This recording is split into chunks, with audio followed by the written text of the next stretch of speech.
Thank you, Tatiana. Now, a short while ago, the Reform UK leader Nigel Farage slammed the decision by the government to delay 4 mayoral elections.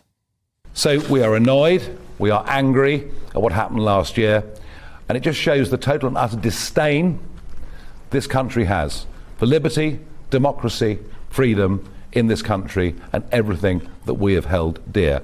I have to say, personally, I increasingly hold the individuals that run this government with absolute and total contempt.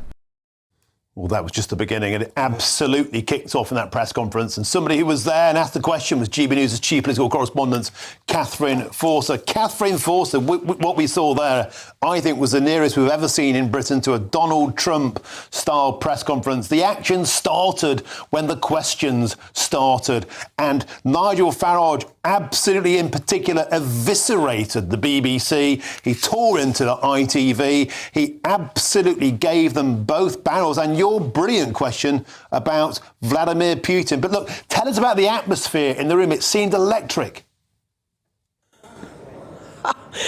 It was quite incredible, and I must admit, it did feel a bit like a Donald Trump press conference, especially with attacks on the media.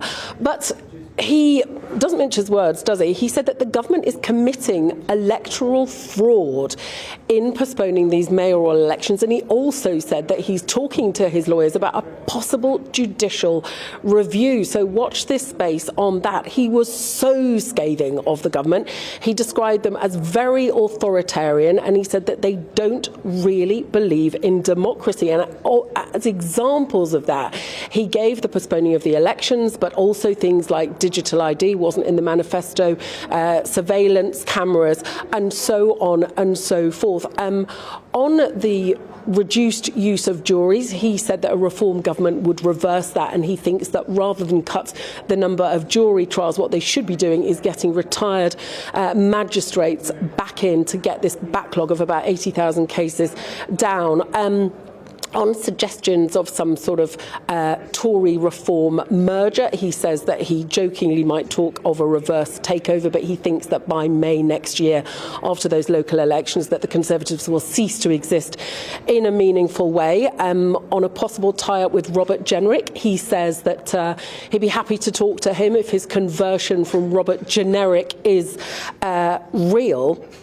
On Putin, he was pretty punchy, condemning Putin, condemning Russia, supporting the fact that Ukraine shouldn't have its numbers in its army limited.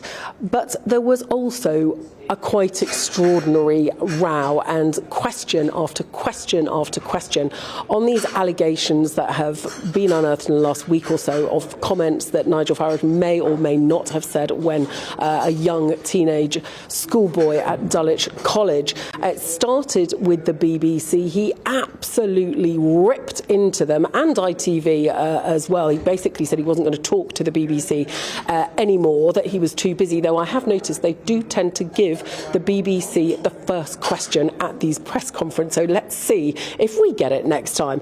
And he said that recollections may vary after half a century, but he read out a letter from somebody he'd been at school with, and he said he'd had several others as well, saying that, you know, young kids say stupid things when they're trying to impress their mates, but nothing had ever been said with malice, and also pointing out the difference in the time, the sort of programmes that used to be on BBC and ITV that they simply wouldn't show nowadays, and that times have changed. Hello, I'm Bev Turner. Now, it can feel like the money in our bank accounts at the moment does not keep up with the cost of living, and maybe there's a solution. I'm here today with the CEO of TallyMoney, Cameron Parry. Cameron, what is TallyMoney? Well, Bev, with TallyMoney, you get a current account and a debit card, but instead of pounds, you use milligrams of gold as your everyday money. So why gold? Gold traditionally is a great store of value. It has, on average, gone up at over 11% per annum for the last 25 years against the pound. It's tripled in value in the last decade, and in the last 2 years alone, it's increased by 50% against the pound. Banks' savings products just can't compete with that level of growth. But this isn't just about gold. This is about a currency that you guys have created at TallyMoney? Explain it to me as though I'm an idiot. So, look, people need to be able to hold their earnings and build their savings in a money that retains its value and remains in their legal control and remains theirs to access, away from government control. Great. You had me at not exposed to government control. You should feel safe and happy with your money. You should have peace of mind the more money you see in your bank balance, and that's the type of thing we're trying to deliver and give people choice in the type of money they get to use every day. Brilliant. Thank you so much, Cameron. Thank you.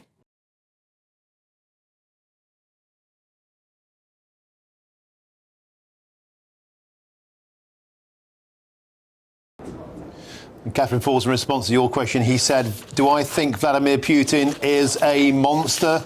Yes, I do. He proves that with every week that goes by. He's not rational. He doesn't want a just settlement. Katherine Forster, we could talk about this one till Christmas. Thank you very much for joining us today on the show. Superb. You were there inside that room. Let's get back to studio now. Because as just mentioned by Katherine, during the recent press conference there, Mr Farage hit out at racism allegations and demanded broadcasters apologise for their past content.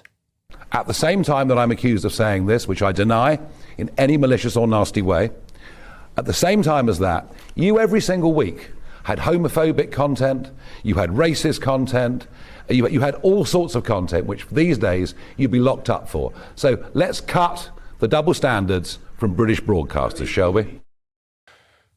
Well, I'm joined in the studio by GB News political editor Chris Hope. Chris, that was the nearest I think we've seen Nigel Farage channeling his inner Donald Trump. He absolutely tore into the BBC, demanding an apology from them. He mentioned the black and white minstrels. You platformed blackface. He said homophobia, sexism. Until you apologise for what the BBC did in the 1970s, I'm not talking to you. The tables were well and truly turned. Well, they were, and he was talking about the issue of context of remarks made as a schoolboy in the 70s when schools were quite rough places. The context on the culture was you had these black and white minstrels on TV. You had Ain't Half Hot Mum, where I think you had white actors blacked up as if in Indian setting.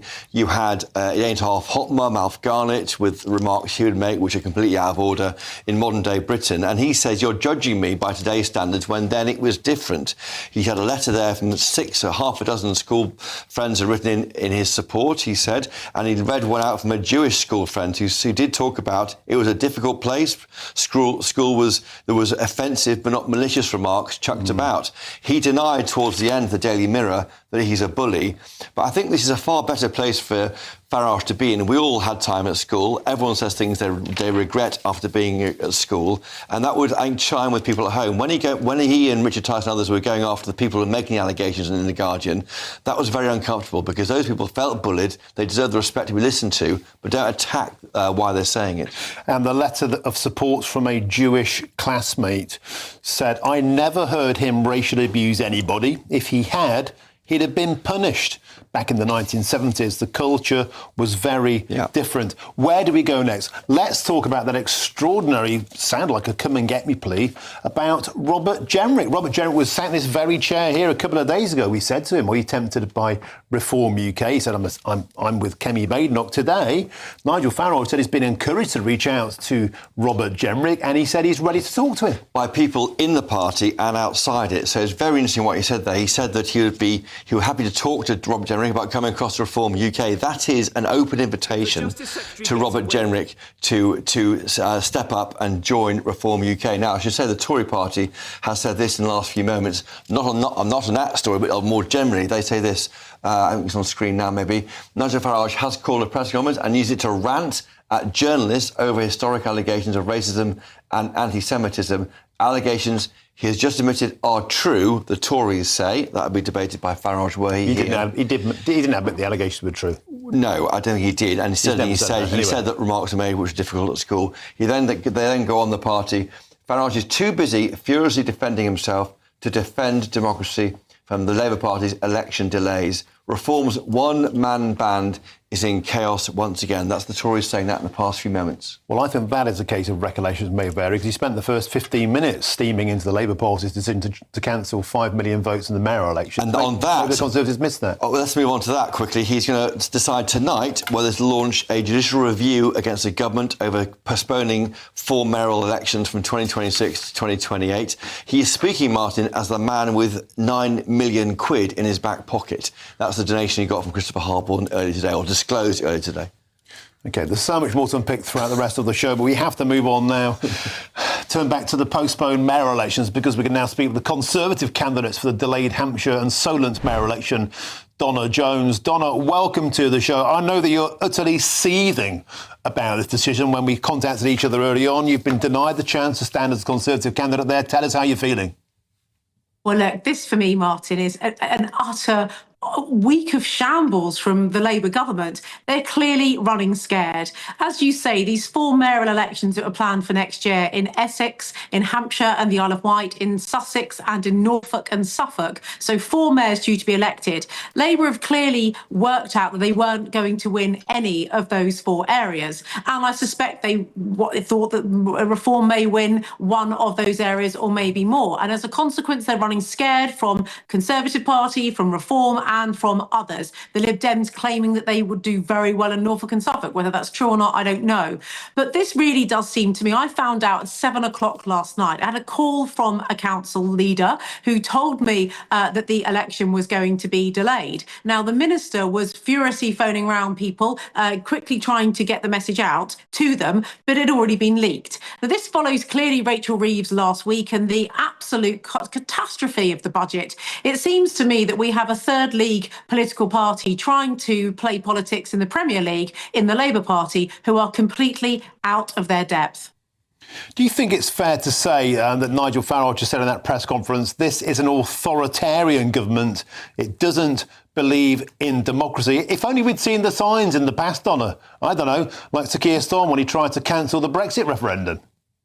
Well, yes, quite. I'm absolutely with you on that, actually. And they did cancel elections in the respective counties I've just mentioned that were due to have mayoral elections in just 6 months' time, in just 24 weeks' time. They did actually make that announcement that they cancelled the elections here last year. So people who live across, there almost 10 million people that live across these regions have already been denied their democratic voice into local government last year. Now, the people of Hampshire and the Isle of Wight and Essex and Suffolk and Norfolk and Sussex will have their voice denied once again. Now, I estimate in my area that not having had a mayor for the last 10 years, which is when we should have had one, when they were all being rolled out 10 years ago, we've lost out on £5 billion worth of investment for my part of the country, for this region. What Labour are doing is denying Hampshire and Isle of Wight a seat around that table, the Council of Nations, chaired by the Prime Minister. We know that mayors were in their manifesto. Local government reorganisation wasn't in their manifesto, but they're now prioritising local government reorganisation next year ahead of mayoral elections. What on earth is going on? Does this government know one end of its manifesto from the other? And will they actually be able to see through and deliver on anything that they promised to the British public? I've got no faith in them at all anymore. Donna Jones, there is a crumb of comfort potentially. Nigel Farage just slipped into that press conference there.